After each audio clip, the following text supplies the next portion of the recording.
और बिहार के मेरे प्यारे भाइयों और बहनों, ये वो भूमि है जिसने भारत की आजादी की लड़ाई में नए प्राण फूके, नई चेतना का संचार किया।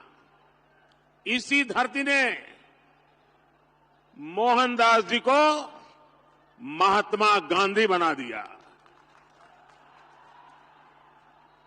विकसित बिहार से विकसित भारत, इस संकल्प लेने के लिए बेतिया से बेहतर, चंपारण से बेहतर और कोई स्थान हो सकता है क्या बोला? और आज यहां इतनी बड़ी संख्या में आप सभी, हम एनडीए के सभी साथियों को आशीर्वाद देने के लिए आए। आज बिहार के अलग अलग विधानसभा क्षेत्रों, लोकसभा क्षेत्रों से भी हजारों लोग विकसित भारत संकल्प इस कार्यक्रम में अपने अपने स्थान पर जुड़े हैं। मैं बिहार के सभी लोगों का अभिनंदन करता हूं। मैं आप सबसे क्षमा भी मांगता हूं क्योंकि मुझे आने में जरा ज्यादा विलंब हो गया। मैं बंगाल में था और इन दिनों बंगाल का उत्साह भी कुछ और ही है। वहां 12 किलोमीटर का रोड शो था, तो बड़ी मुश्किल से मैं समय कम करने की कोशिश तो कर रहा था, लेकिन इसके कारण लेट पहुंचा। आपको जो कठिनाई हुई, इसके लिए मैं आप सबकी क्षमा मांगता हूं। साथियों, बिहार वो धरती है जिसने सदियों तक देश का नेतृत्व किया है।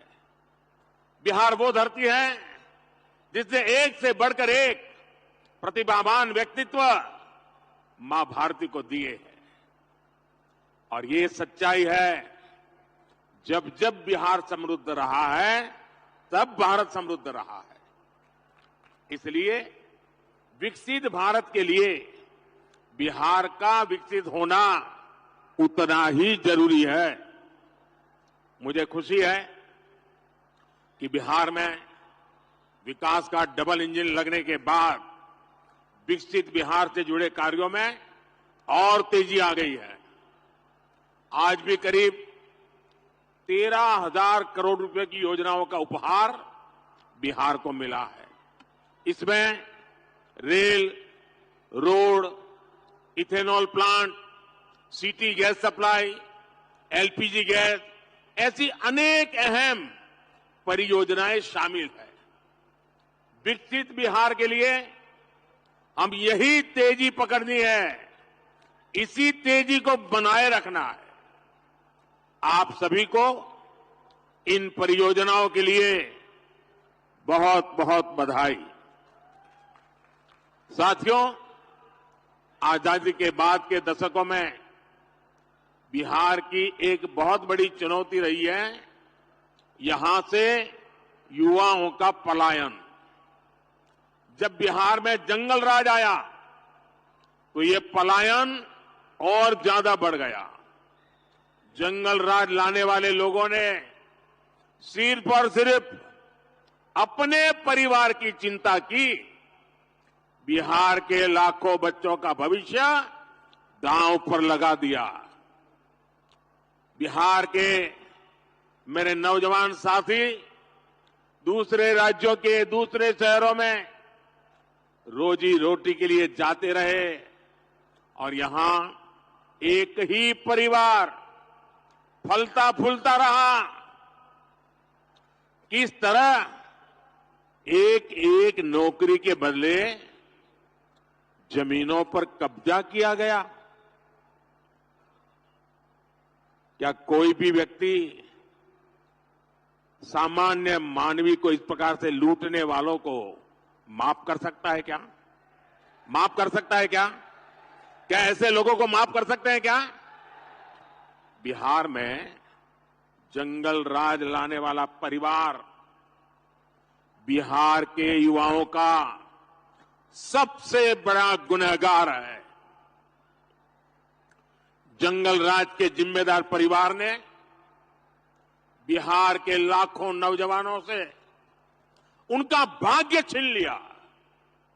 ये एनडीए सरकार है जो इस जंगल राज से बिहार को बचाकर इतना आगे लाई है। साथियों, एनडीए की डबल इंजन सरकार का प्रयास है कि बिहार के युवा को यही बिहार में नौकरी मिले, यही बिहार में रोजगार मिले। आज जिन हजारों करोड़ रुपयों की परियोजनाओं का लोकार्पण और शिलान्यास हुआ है, उसके मूल में भी यही भावना है। आखिर इन परियोजनाओं के सबसे बड़े लाभार्थी कौन है? इसका सबसे अधिक लाभ उन नौजवानों को होगा जो अभी रोजगार करना चाहते हैं, जो स्कूल कॉलेज में पढ़ रहे हैं। आज गंगा जी पर 6 लेन के केबल आधारित ब्रिज का शिलान्यास हुआ है। बिहार में 22,000 करोड़ रुपए से 1 दर्जन से अधिक पुल पर काम चल रहा है, जिनमें से 5 पुल तो गंगा जी पर बन रहे हैं। ये पुल, ये चौड़े रास्ते ही वही तो विकास का मार्ग बनाते हैं, उद्योगों को लाते हैं। ये जो बिजली से चलने वाली ट्रेनें चल रही है, वंदे भारत जैसी आधुनिक ट्रेनें चलने लगी है, ये गति किसके लिए है? ये उन नौजवानों के लिए है जिनके माता पिता ने ऐसी सुविधाओं के सपने देखे थे। ये जो इंफ्रास्ट्रक्चर बन रहा है, ये रोजगार का बहुत बड़ा माध्यम होता है। इसमें मजदूर हो, ड्राइवर हो, सर्विसेज से जुड़े लोग हो, इंजीनियर हो, ऐसे अनेक क्षेत्रों के रोजगार इससे पैदा होते हैं, यानी को बल मिलने वाला है। साथियों, ये जितनी भी नई ट्रेनें चल रही हैं, पटरियां बिछ रही हैं, ये सब कुछ आज भारत में ही बन रहा है। मेड इन इंडिया है, यानी इसमें भी भारत के ही लोगों को रोजगार मिल रहा है। बिहार में भी रेल इंजन बनाने वाली आधुनिक फैक्ट्रियां एनडीए सरकार ने बनाई है। आज पूरी दुनिया में डिजिटल इंडिया की बहुत बड़ी चर्चा है। और मैं आपको एक बात और बोलूं, आज कई विकसित देशों में भी ऐसी डिजिटल व्यवस्था नहीं है जो बेतिया में, चंपारण में उपलब्ध है। विदेशी नेता जब मुझसे मिलते हैं तो पूछते हैं कि मोदी जी, आपने ये सब इतनी जल्दी कैसे किया? तब मैं उन्हें कहता हूं कि ये मोदी ने नहीं, ये भारत के नौजवानों ने किया है। मोदी ने तो भारत के हर युवा को उनके हर कदम पर साथ देने की गारंटी दी है। और विकसित बिहार के लिए आज यही गारंटी मैं बिहार के युवा को भी दे रहा हूं। और रउआ जानते बानी, मोदी के गारंटी मने गारंटी पूरा होके के गारंटी। साथियों, एक तरफ नया भारत बन रहा है, वहीं दूसरी तरफ आरजेडी, कांग्रेस और इनका इंडी गठबंधन अभी भी 20वीं सदी की दुनिया में जी रहा है। एनडीए की सरकार कह रही है कि हम हर घर को सूर्य घर बनाना चाहते हैं। हम चाहते हैं कि हर घर की छत पर सोलर प्लांट हो, उससे वो घर भी कमाएं और उसे बिजली भी मुफ्त मिले। लेकिन इंडी गठबंधन अभी भी लालटेन की लौ के ही भरोसे जी रही है। जब तक बिहार में लालटेन का राज रहा, तब तक सिर्फ एक ही परिवार की गरीबी मिटी, एक ही परिवार समृद्ध हुआ। साथियों, आज जब मोदी ये सच्चाई बताता है तो ये मोदी को गाली देते हैं। भ्रष्टाचारियों से भरे इंडी गठबंधन का सबसे बड़ा मुद्दा है मोदी का परिवार नहीं है। ये लोग कहते हैं कि इंडी गठबंधन के परिवारवादी नेताओं को लूटने का लाइसेंस मिलना चाहिए। क्या लूटने का लाइसेंस मिलना चाहिए? क्या मिलना चाहिए? क्या आज भारत रत्न कर्पूरी ठाकुर जी अगर होते तो ये उनसे भी यही सवाल पूछते जो मोदी से पूछ रहे हैं। परिवारवाद और भ्रष्टाचार के कट्टर समर्थक ये आज पूज्य बापू जेपी लोहिया बाबा साहब आंबेडकर को भी कटघरे में खड़ा करते। इन्होंने भी तो अपने परिवार को बढ़ावा नहीं दिया, बल्कि देश के हर परिवार के लिए जीवन खपा दिया। साथियों, आपके सामने वो व्यक्ति है जिसने बहुत छोटी आयु में घर छोड़ दिया था। बिहार का कोई भी व्यक्ति किसी भी राज्य में रहे, लेकिन छठ पूजा पर, दिवाली पर घर जरूर लौटता है। लेकिन वे मोदी जिसने बचपन में ही घर छोड़ दिया, मेरा कौन सा घर है जहां मैं लौटूं? मेरे लिए तो पूरा भारत ही मेरा घर है, हर भारतवासी मेरा परिवार है। इसलिए आज हर भारतीय कह रहा है, हर गरीब, हर नौजवान कह रहा है, मैं हूं मोदी का परिवार, मैं हूं हम बानी मोदी के परिवार। साथियों, मैं गरीब की हर चिंता खत्म करना चाहता हूं। इसलिए मोदी अपने गरीब से गरीब परिवार को मुफ्त राशन दे रहा है, मुफ्त इलाज की सुविधा दे रहा है। मैं चाहता हूं कि महिलाओं की जिंदगी से कठिनाइयां कम हो, इसलिए मोदी महिलाओं के नाम पक्के घर दे रहा है, टॉयलेट दे रहा है, बिजली पहुंचा रहा है, गैस का कनेक्शन लग रहा है, नल से जल की सुविधा हो रही है। ऐसी चीजों पर काम कर रहे हैं।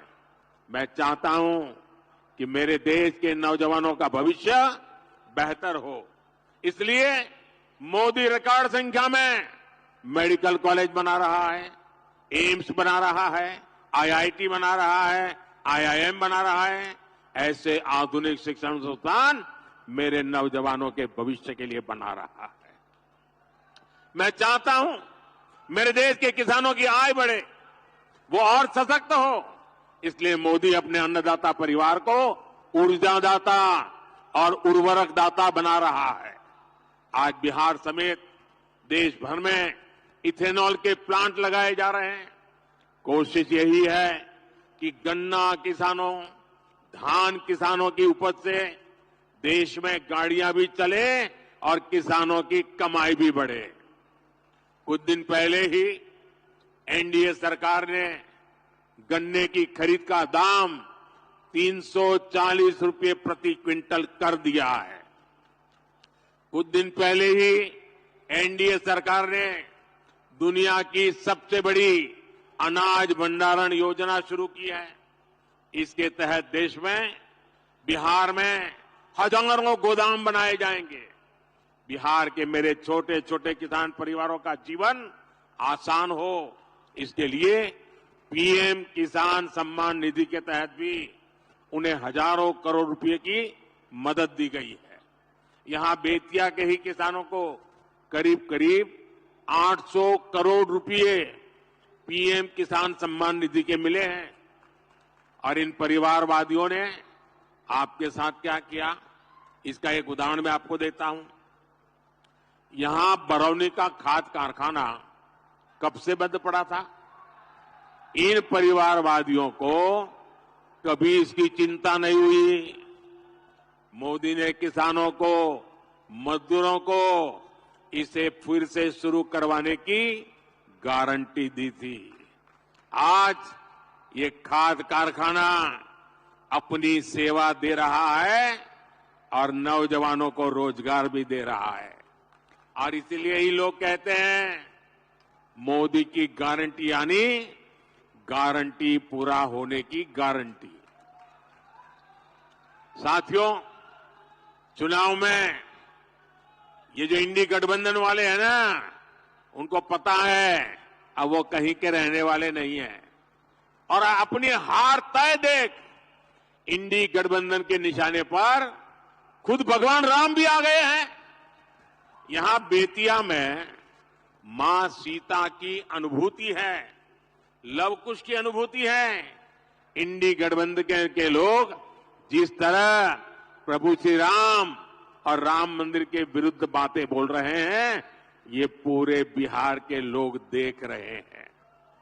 और बिहार के लोग ये भी देख रहे हैं कि भगवान श्री राम का अपमान करने वालों का साथ कौन दे रहा है। यही परिवारवादी हैं जिन्होंने दशकों तक रामलला को टेंट में रखा। यही परिवारवादी है जिन्होंने राम मंदिर न बने इसके लिए जी तोड़ कोशिश की। आज भारत अपनी विरासत, अपनी संस्कृति का सम्मान कर रहा है, तो इन लोगों को इसकी भी परेशानी हो रही है। साथियों, ये क्षेत्र प्रकृति प्रेमी थारू जनजाति का क्षेत्र है। थारू समाज में प्रकृति के साथ प्रगति की जो जीवन शैली हम देखते हैं, वो हम सबके लिए सबक है। आज अगर भारत प्रकृति की रक्षा करते हुए विकास कर रहा है, तो इसके पीछे थारू जैसी जनजाति की भी प्रेरणा है। इसीलिए तो मैं कहता हूं कि विकसित भारत के निर्माण के लिए सबका प्रयास चाहिए, सबकी प्रेरणा चाहिए, सबकी सीख चाहिए। लेकिन इसके लिए एनडीए सरकार का 400 पार होना उतना ही आज जरूरी है कि नहीं है? कितना देश को तीसरी सबसे बड़ी अर्थव्यवस्था बनाने के लिए एनडीए गरीबी से लोगों को बाहर निकालने के लिए एनडीए युवाओं को रोजगार के नए अवसर देने के लिए एनडीए, गरीबों को पक्के घर देने के लिए एनडीए, 1 करोड़ घरों में सोलर पैनल लगाने के लिए एनडीए, 3 करोड़ लखपति दीदी बनाने के लिए एनडीए, देश के कोने कोने में वंदे भारत ट्रेन चलाने के लिए, विकसित भारत विकसित बिहार के लिए एक बार फिर आप सभी का मैं बहुत बहुत धन्यवाद करता हूं। मेरे साथ बोलिए, भारत माता की। दोनों हाथ ऊपर करके पूरी ताकत से बोलिए, भारत माता की, भारत माता की, भारत माता की। बहुत बहुत धन्यवाद।